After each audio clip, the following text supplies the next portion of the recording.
bonjour à toutes et à tous. Donc merci en tout cas pour cette invitation. Alors je vais essayer de partager quelques réflexions avec vous autour de la question des violences conjugales, en essayant d'élargir un petit peu le prisme, le spectre, hein, parce que je pense que beaucoup de personnes présentes dans cette salle sont autrement plus compétentes que moi pour aborder précisément cette question des violences conjugales, de par leur action quotidienne, de par leur réflexion de longue date. Dans mes travaux, moi je travaille depuis de nombreuses années autour de la question des discriminations, notamment des discriminations ethno-raciales, mais aussi des discriminations de genre, et d'une façon plus récente. Et du coup, je voudrais saluer Geneviève Duchien, que j'ai eue comme enseignante et qui est présente dans cette salle, et qui, il y a de longues années en arrière, en fait, a été mon enseignante, puis ma collègue, et qui finalement a été sans doute une des premières, en tout cas dans ce cadre universitaire, à me sensibiliser à cette question. Et puis un petit peu plus tard, lorsque je travaillais à l'INED, donc l'Institut national d'études démographiques, des travaux que j'ai pu l'occasion de conduire avec Christelle Hamel, donc notamment autour de la question de racialisation du sexisme, qui sont finalement autant de moments qui m'ont finalement sensibilisé. Et du coup, au-delà du fait de parler comme sociologue, je voudrais aussi dire que je vais parler aussi en tant qu'homme. C'est-à-dire finalement, qu'est-ce que ça fait que d'être homme et de se pencher sur ces questions. Finalement, avec notamment la question du concernement, est-ce qu'on est spontanément concerné lorsqu'on est un homme par les questions de genre? Je dirais tout de suite non. Et en fait, on le devient progressivement, on y est sensibilisé, mais spontanément, finalement, c'est pas quelque chose qui va nous immédiatement nous saisir. Alors, autour de la question des violences conjugales, la première question que je souhaiterais partager avec vous, c'est est-ce que les violences conjugales sont un problème? Vous allez me dire spontanément oui, au vu des discours qu'on vient d'entendre, au vu de la mobilisation dans cette salle, oui certainement. Est-ce qu'elles l'ont toujours été? Non. Non. Et donc la proposition que je vais vous faire, c'est de réfléchir à partir donc, de la discipline qui est la mienne et qui est la sociologie politique, où on réfléchit sur notamment la notion de problème. Et donc la notion de problème, elle nous renvoie à deux choses. L'idée qu'il y a des faits, des situations que l'on observe, et donc les chiffres qui ont été énoncés dans l'instance introductive montrent bien qu'ils existent depuis fort longtemps, mais les faits en eux-mêmes ne constituent pas un problème. Les faits vont constituer un problème à partir du moment où des valeurs, des principes que la société entend défendre viennent finalement les construire comme problème. Et de ce point de vue-là, il était dit que la journée s'organisait dans le cadre du Tour de France de l'égalité. Et donc on voit bien que ça ne va pas de soi, c'est-à-dire le fait que les violences conjugales soient un problème, puisque la place qui est faite aux femmes dans notre histoire, et ce depuis fort longtemps, donc à très juste titre a été cité Françoise Pelletier, finalement la place accordée aux femmes est une place minorée historiquement. Et donc la question de l'égalité finalement n'est pas une question qui va de soi. Et donc je voudrais reprendre quelques éléments de notre histoire pour finalement savoir d'où on part, c'est-à-dire d'où on part, et on part de loin, puisque si on part dans la philosophie antique, la façon dont notamment Aristote, le philosophe Aristote, donc, qui est vraiment une grande figure de notre histoire intellectuelle, ce que disait Aristote, c'est que les femmes ont un défaut par nature. Parce qu'elles ne produisent pas de sperme qui contient l'être humain entièrement. Et donc les femmes, de ce point de vue-là, seraient un mâle infertile, un mâle en vertu d'une capacité particulière, une femelle est une femelle en vertu d'une incapacité particulière. Et donc on est là, si vous voulez, dans les fondements de notre philosophie contemporaine. Je poursuis, toujours Aristote. Il est préférable pour tous les animaux domestiques d'être dirigés par des êtres humains, parce que c'est de cette manière qu'ils sont gardés en vie. De la même manière, la relation entre le mâle et la femelle est par nature telle que le mâle est supérieur, la femelle inférieure, que le mâle dirige et que la femelle est dirigée. Aristote, Politique, 1254. Et donc, si vous voulez, on est là, si vous voulez, dans un corpus intellectuel, si vous voulez, qui va traverser toute notre histoire, qui va être relié notamment par les religions, qui finalement va traverser toute notre histoire intellectuelle. Et donc cette histoire intellectuelle, y compris au moment même où finalement on énonce un postulat égalitaire. Et donc ce postulat égalitaire, c'est la déclaration des droits de l'homme, et qu'on devrait appeler déclaration des droits humains, qui finalement postule « Nous naissons tous libres égaux en droit », et toute distinction ne peut être fondée que sur l'utilité commune. On dirait aujourd'hui, dans le langage contemporain, sur l'intérêt général. Or, si vous voulez, ce principe, finalement, énoncé comme un principe universel, alors même que l'on construit un état de droit, finalement, alors même qu'on construit une perspective de régime politique démocratique, finalement, va être construit, notamment dans ce modèle de citoyenneté, donc dans ce modèle du droit de vote, va écarter durablement les femmes du droit de vote, au motif, précisément, qu'elles sont jugées insuffisamment capables d'exercer de façon autonome leur droit de vote, avec l'idée que la religion, finalement, catholique, à laquelle les femmes étaient plus sensibles, finalement, qu'elles-mêmes étaient favorables à la République. Et donc, à ce titre-là, on va écarter du vote, droit de vote les femmes, et droit à l'éligibilité, les femmes jusqu'en 1944. Donc, c'est-à-dire près de 150 ans. Mais on ne va pas écarter seulement les femmes du droit de vote. On va écarter aussi ce qu'on appelait les indigents, donc aujourd'hui on dirait les précaires, les pauvres, avec la même logique, c'est-à-dire qu'on considérait que les indigents, finalement qui étaient anciennement des serfs, travaillant au service de la noblesse, étaient finalement sous trop grande influence de la noblesse, qu'elle-même était favorable à un régime monarchique, et le droit de vote, c'était finalement prendre le risque d'avoir un retour finalement à un régime monarchique. De la même façon, alors même qu'on prône finalement l'universalité du droit de vote, on va, au moment de l'entreprise coloniale, finalement écarter du droit de vote les ressortissants de l'empire colonial, que l'on va qualifier d'indigènes. Et donc, de la même façon, on va considérer que finalement, le degré de civilisation des colonisés est insuffisant pour finalement parvenir à cette égalité citoyenne. De la même façon, on maintient dans notre régime politique un code noir, avec le maintien de l'esclavagisme jusqu'en 1848, 1848 qui est d'ailleurs la date de ce qu'on apprend sur les bancs de l'école, le suffrage universel, mais sans les femmes. Et donc, si vous voulez, je pense que c'est important, vraiment, lorsqu'on aborde ces questions-là, finalement, de revenir sur ce qui fonde politiquement notre rapport à l'égalité. Ce qui fonde notre rapport à l'égalité, c'est un paradoxe fondamental qui postule que finalement, pour être légal, encore faut-il en être capable. On est sur un modèle de citoyenneté capacitaire, finalement, il y a ceux qui seraient capables d'être des égaux, et donc qui vont être des hommes. Alors, j'aurais dû rajouter la question de la jeunesse, puisqu'on va écarter aussi du droit de vote des jeunes jusqu'à 20 ans, etc. Donc des hommes qui vont être plutôt appartenant aux classes les plus favorisées, qui vont appartenir à la religion majoritaire ou au modèle de croyance majoritaire, etc.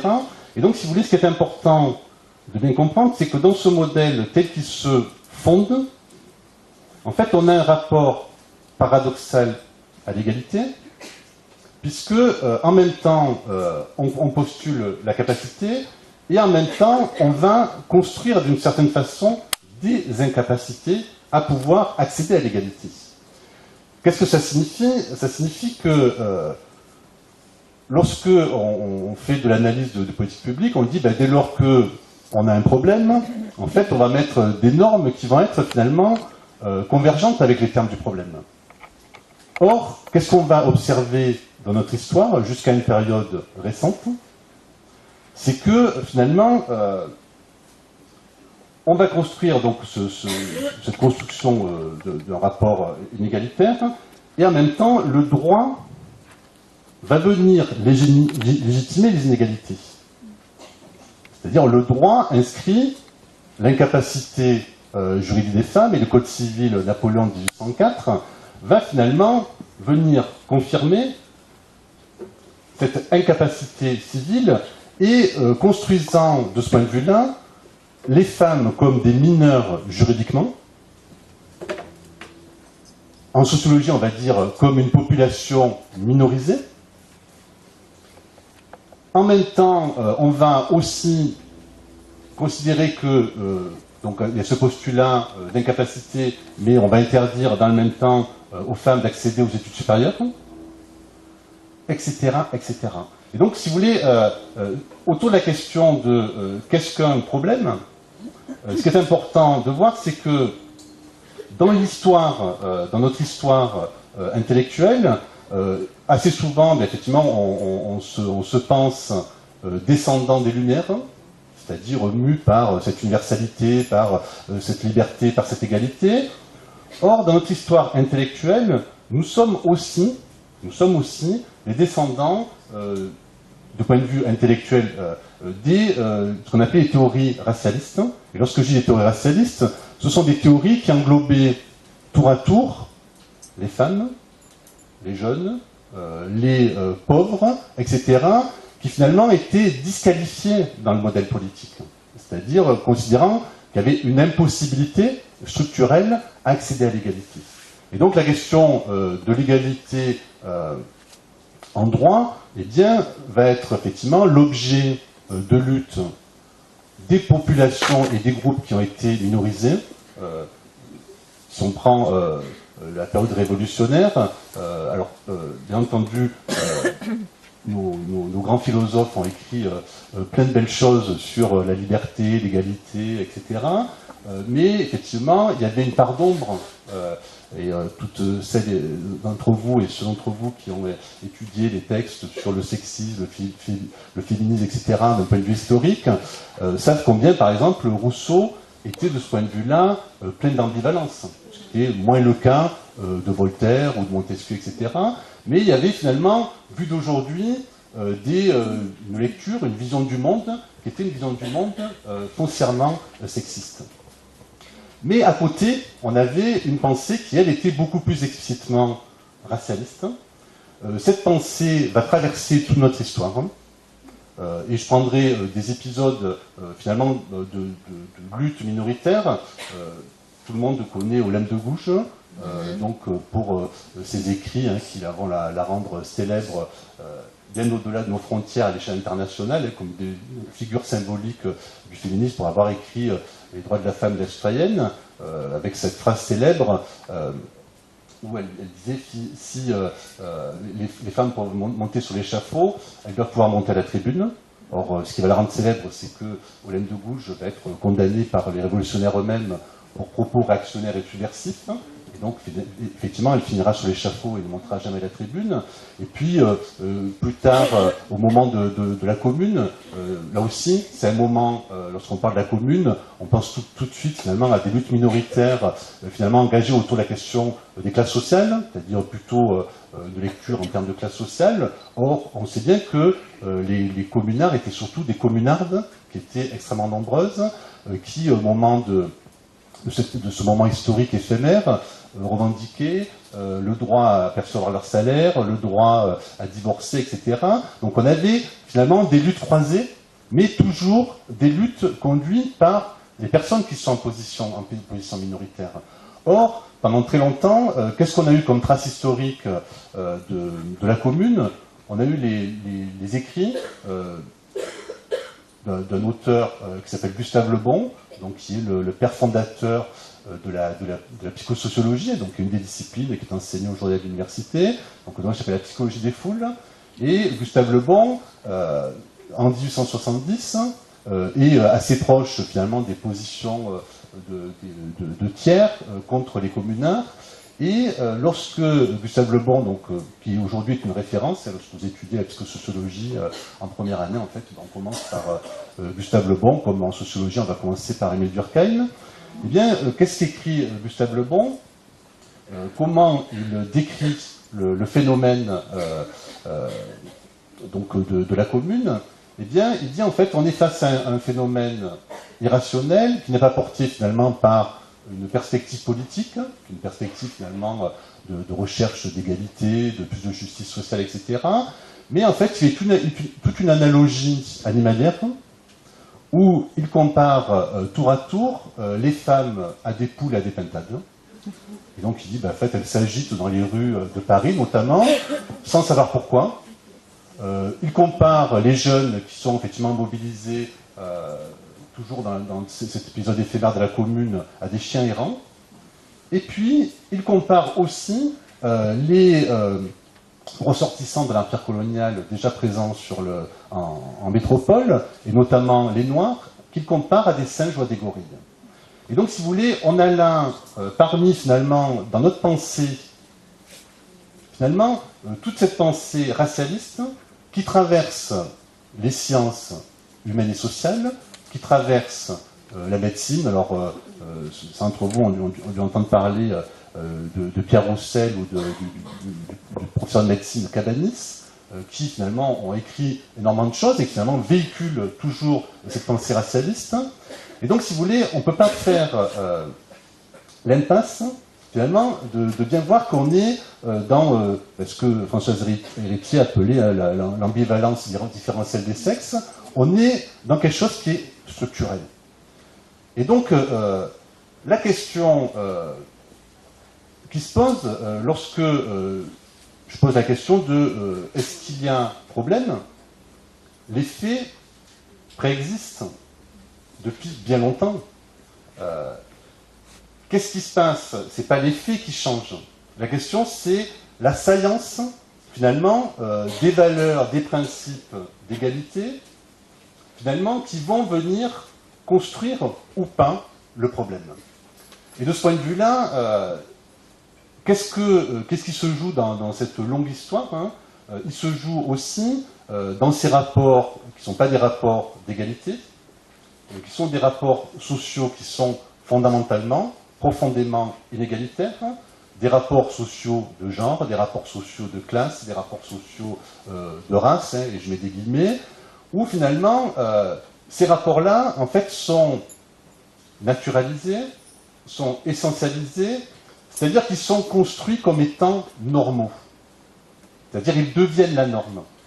Et donc, en faire un problème, c'est considérer que ces faits sociaux ne sont plus normaux.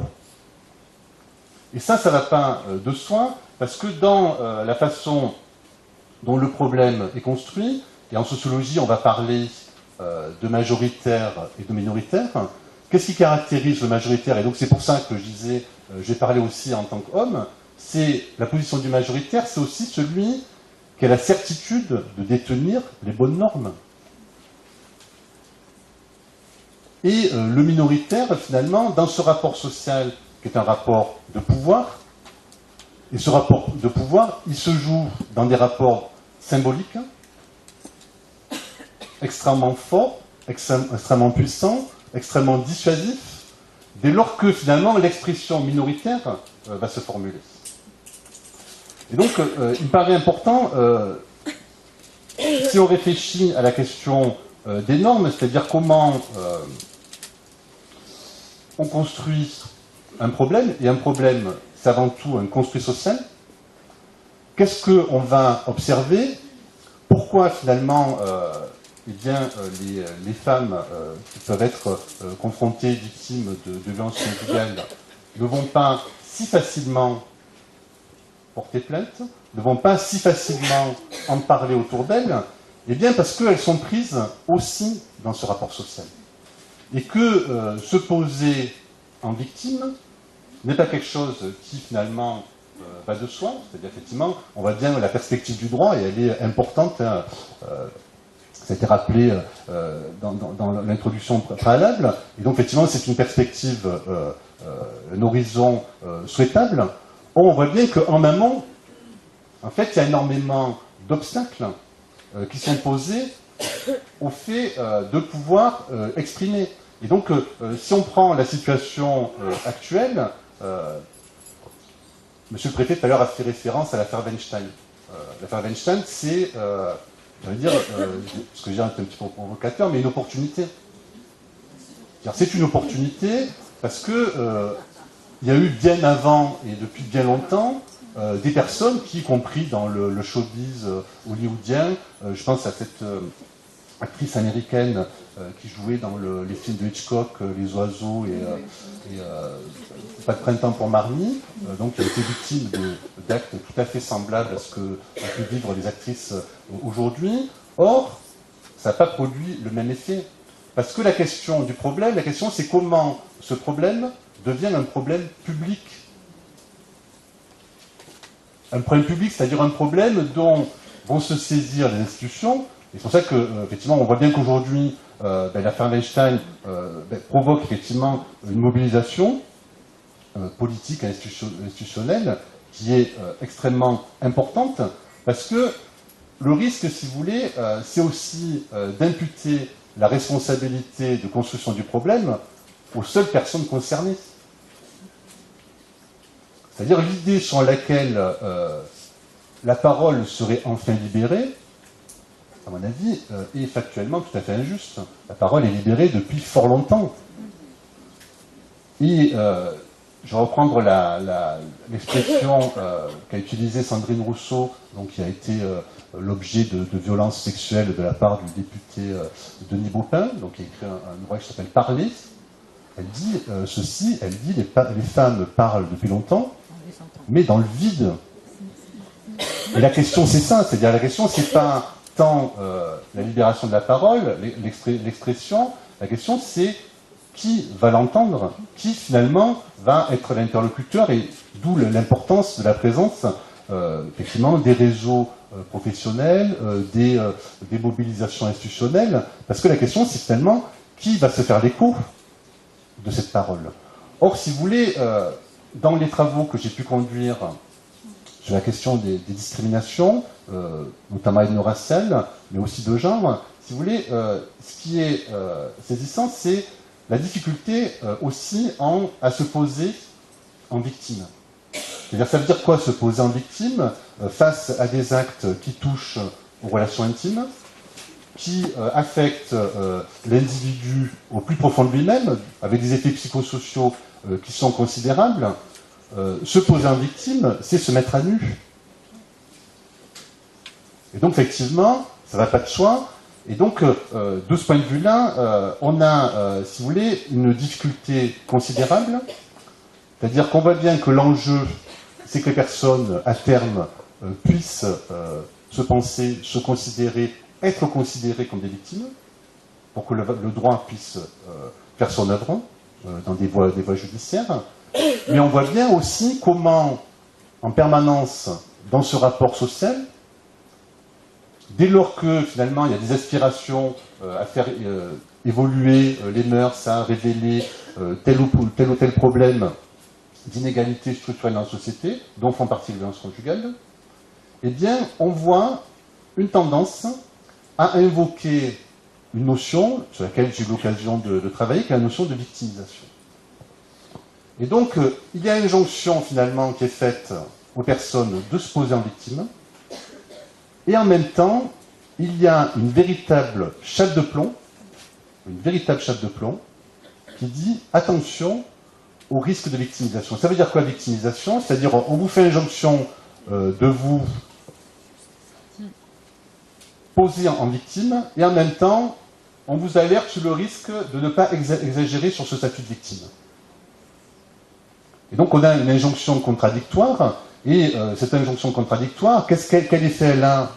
Quel effet elle produit? C'est que, les personnes vont vivre une première violence, qui est la violence conjugale, qui est la violence discriminatoire, de quelque sorte qu'elle soit, et en même temps, on va redoubler la violence en mettant en doute ce que disent les personnes.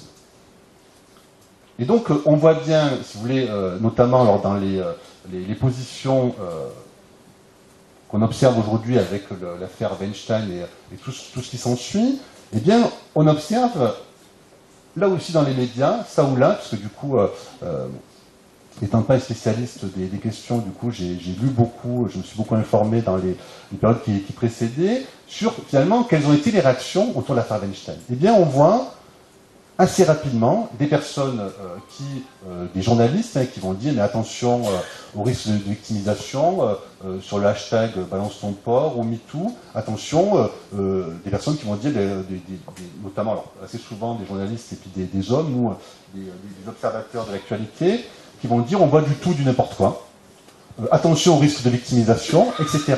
C'est-à-dire que l'enjeu, on le voit bien, est un enjeu de reconnaissance. Et en même temps, on voit des mécanismes structurels qui se réinstallent, qui sont des mécanismes du déni de reconnaissance. Et ça, c'est un véritable enjeu, c'est-à-dire qu'il se pose à la fois pour les institutions, pour les personnes qui mettent en œuvre des politiques publiques, mais qui se pose aussi pour chacune d'entre vous, chacun d'entre vous, qui, dans sa position professionnelle, est confronté à une personne qui va lui dire, bah oui, voilà, j'ai été confronté à telle ou telle situation. Or, on voit bien que le risque est important.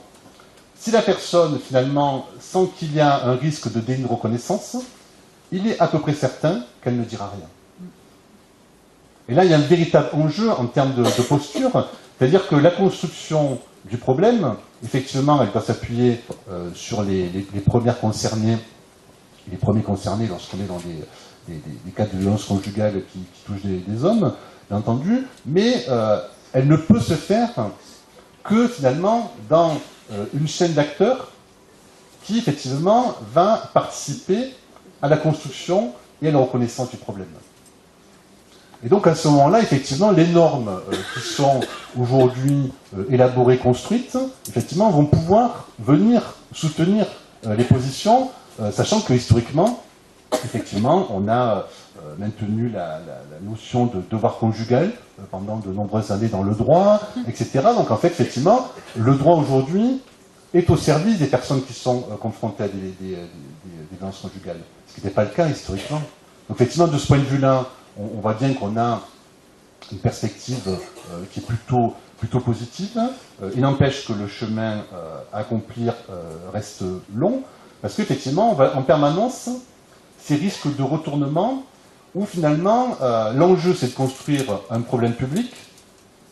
Or, le risque finalement c'est d'imputer le problème au public en disant mais finalement est-ce que vous n'avez pas fait quelque chose qu'il ne fallait pas faire?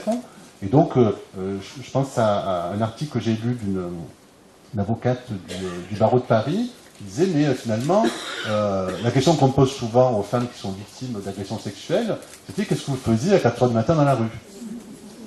Oui, il y a une liberté de se promener à 4h du matin dans la rue, mais on voit bien qu'effectivement on a en fait un retournement de l'imputation. Et donc ce sur quoi je voudrais terminer mon intervention, donc pour laisser aussi de la place à la discussion, à l'échange, c'est justement sur ce risque d'imputation. Et sur ce risque d'imputation, on voit bien finalement qu'il est toujours présent parce qu'effectivement on est pris dans moi, ce que j'appelle des lunettes sociales, qui sont très marquées par des rapports inégalitaires de classe, de genre, de race. Et sur le traitement médiatique, et je voudrais aborder en comparaison deux situations assez contemporaines sur finalement des situations d'agression sexuelle médiatisées et le regard qui est porté par la société sur ces deux situations. La première, c'est celle qui concerne l'affaire dite Strauss-Kahn, donc l'affaire du Sofitel, donc 2011, et puis une affaire plus récente, qui est l'affaire qui touche l'islamologue Tariq Ramadan.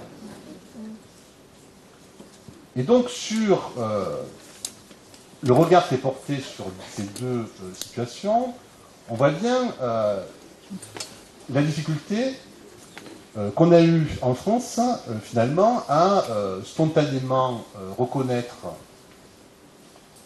l'infraction commise par celui qui, à l'époque, allait très probablement devenir président de la République. Donc, en tout cas, dans les sondages, il était extrêmement positionné.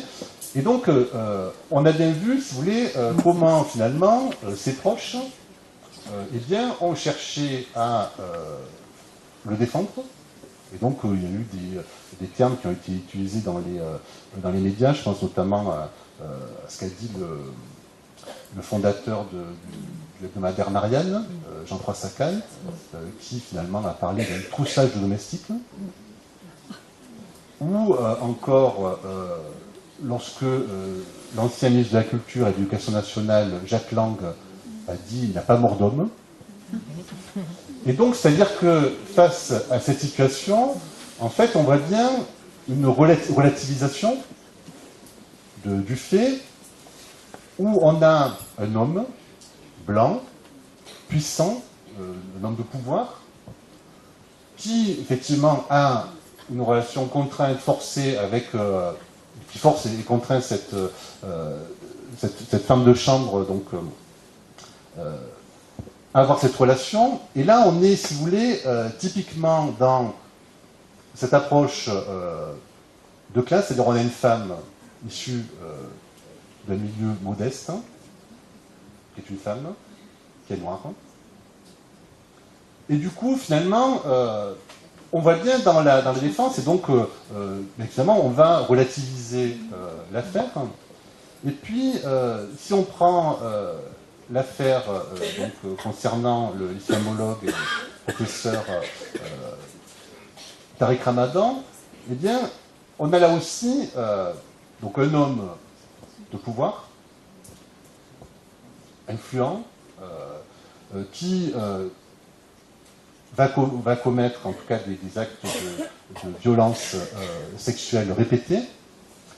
Et on voit bien, si vous voulez, dans cette idée d'imputation du problème, comment, à un moment donné, on va superposer le fait que Tariq Ramadan, au-delà d'être un professeur d'université aussi, donc un prédicateur de l'islam, etc., eh bien, on va imputer assez vite l'idée que s'il a fait cela, c'était en raison de sa religion.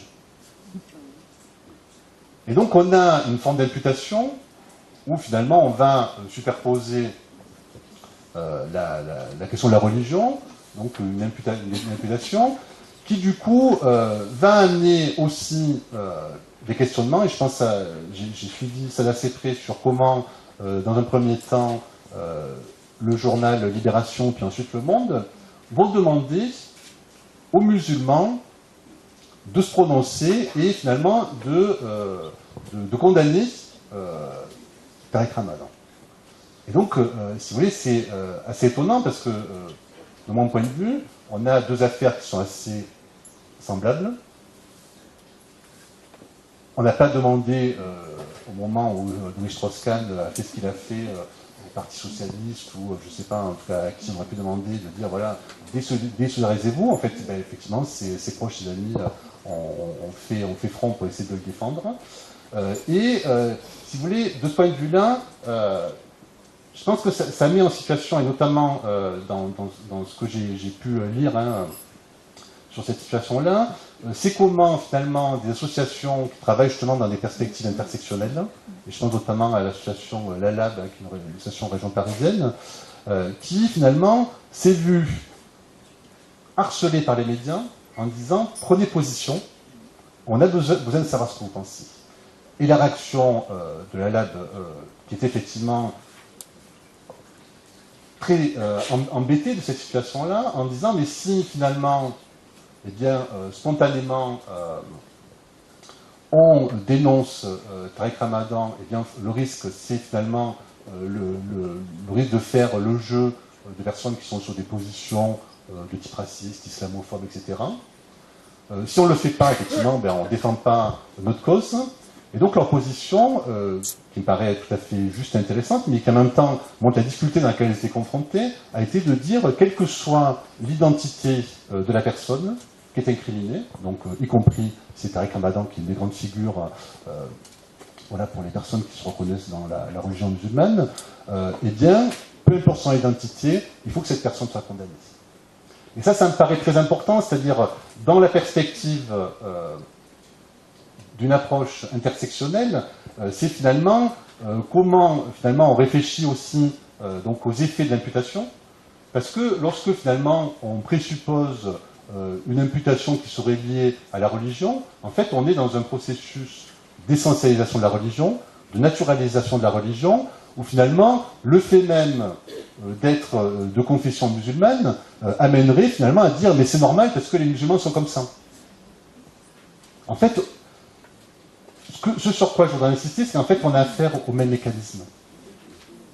Et donc arriver à les penser de façon articulée, qui effectivement au final eh bien, la seule position possible, c'est de dire effectivement être du côté des groupes qui sont minorisés, et donc être de leur côté, c'est effectivement dans la situation qui concerne l'affaire Ramadan, c'est effectivement être du côté des victimes, parce qu'on voit bien effectivement l'écart qu'il peut y avoir entre d'un côté la difficulté pour ces associations féministes antiracistes, d'un côté ceux qui vont défendre à tout prix Tariq Ramadan en dénonçant finalement une entreprise de type sioniste, etc., je sais trop quoi, et puis d'un autre côté des personnes qui vont se saisir de l'affaire pour promouvoir un discours de type raciste et islamophobe, on voit bien la difficulté auxquelles les personnes sont confrontées.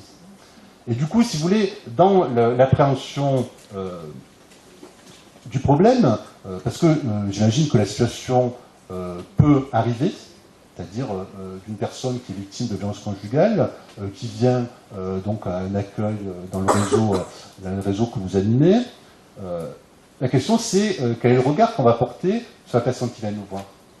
Est-ce que si cette personne est de confession musulmane, est-ce qu'on va projeter une représentation en disant mais oui, en fait, si ça lui arrive, c'est normal, parce que finalement, dans la culture, dans la lecture que les gens font de la religion, ça se passe comme ça, et donc ça devient normal. Et donc là, effectivement, on est dans un processus d'essentialisation, de naturalisation, et du coup, ça veut dire que c'est plus un problème. Ou, effectivement, dans une perspective égalitaire, on essaie finalement, de se dissocier de ces lunettes inégalitaires de genre, de race et de classe, et auquel cas, effectivement, on va appréhender chaque situation de façon égale. Et si vous voulez, pourquoi j'en viens à cette question-là, dans un travail que j'ai eu l'occasion de faire il y a quelque temps, donc avec un groupe de jeunes garçons et filles, en travaillant sur la question des discriminations, en fait, une jeune femme qui faisait partie du groupe a dit mais je ne comprends pas pourquoi à chaque fois qu'en fait il y a une situation où un homme de confession musulmane bat sa femme, on va dire qu'il bat sa femme parce qu'il est musulman. Elle dit mais si un homme qui est athée ou chrétien bat sa femme, on ne va pas dire qu'il bat sa femme parce qu'il est athée ou chrétien, en fait on va dire qu'il a des troubles psychologiques, qu'il a des problèmes d'alcoolisme, etc. Et si vous voulez, je trouve que ce qu'elle dit à ce moment-là est vraiment du bon sens. Il est vraiment du bon sens, c'est-à-dire que du coup, ça veut dire qu'effectivement, on se met dans une position où on va traiter à égalité toutes les situations, et que du coup, ça veut dire que dans la construction du problème, eh bien, on va être dans une posture, dans une position beaucoup plus favorable pour reconnaître le problème, le construire avec la personne et l'accompagner. Parce que tant que la violence conjugale n'est pas un problème, donc il fait saillance non seulement pour la personne concernée, mais pour l'ensemble des personnes qui vont être autour d'elle accompagnées. Avant, en fait, c'est ce qu'on appelle une condition. Donc une condition, c'est une situation qui est une situation de fatalité, une situation qui va apparaître aux yeux de celles et ceux qui la vivent comme inéluctable, insurmontable. Et donc il y a un enjeu à sortir de la condition pour construire un problème. Et dès lors qu'on a construit un problème, en fait, ce dont on va se rendre compte, c'est que, en fait, on va pouvoir construire un projet avec la personne. Et si vous voulez, c'est important l'idée même de problème, parce qu'en fait, problème et projet, en fait, sont des synonymes. C'est-à-dire que problème, c'est du grec, ça veut dire probalein, c'est jeter en avant. Et projet, c'est du latin, c'est projectum, ça veut dire jeter en avant. Et ça veut dire que tant qu'il n'y a pas de problème, il n'y a pas de projet. Et donc il me semble que l'enjeu, c'est véritablement pour l'ensemble des personnes qui finalement agissent quotidiennement autour de ces questions-là, c'est faire en sorte de transformer la condition en problème, et qu'effectivement, dès lors que le problème est construit, on voit émerger du projet. Et à côté de tout ce que j'ai pu entendre dans les annonces qui ont été faites par le président Macron à l'occasion de la journée du 25 novembre, ce qui a été redit tout à l'heure dans la table ronde, effectivement, on voit qu'il y a plein de choses intéressantes qui se profilent. Il me semble important aussi dans le projet, le risque que je vois finalement à enfermer les personnes dans un statut de victime, c'est de saisir les questions uniquement dans une approche individualisante. Du point de vue du droit, du point de vue des effets psychosociaux, alors je ne dis pas qu'il ne faut pas le faire, c'est-à-dire que c'est indispensable de le faire, bien entendu, c'est-à-dire ce travail de soutien psychologique et de qualification juridique, mais il me semble que ce n'est pas suffisant, et ça c'est l'expérience du travail que je conduis depuis de nombreuses années autour de l'action et la discrimination. La question c'est comment on pense la place de la personne aussi en citoyenne, en acteur politique, comment on sort de logiques individualisantes et comment on passe à des logiques collectives. Et de ce point de vue-là, pour travailler depuis de nombreuses années sur la question de la discrimination, j'ai envie de dire que les personnes qui sont confrontées à ces expériences sont véritablement des surdoués, c'est-à-dire en termes de créativité, d'imagination, sur ce qui peut être fait. Et je trouve qu'on ne le fait pas assez souvent dans une relation d'aide. Finalement, on va penser la résolution du problème à la place des personnes. Moi, de ce point de vue-là, pour travailler depuis de très nombreuses années sur la discrimination, je me suis rendu compte que j'étais au départ un sous-doué, que ce soit sur les questions de genre comme sur les questions raciales, parce que je n'ai jamais été confronté ni à l'une ni à l'autre. Et qu'effectivement, c'est avec beaucoup de travail que j'ai pu comprendre un certain nombre de choses. Et il me semble qu'on gagnerait beaucoup de temps, finalement, à s'appuyer aussi sur l'expérience des premiers et des premières concernés, pour penser des projets, parce qu'il est beaucoup plus facile de faire des choses sur les questions qui nous concernent pour les autres que pour soi-même. Que c'est beaucoup plus facile de le faire collectivement qu'isolément.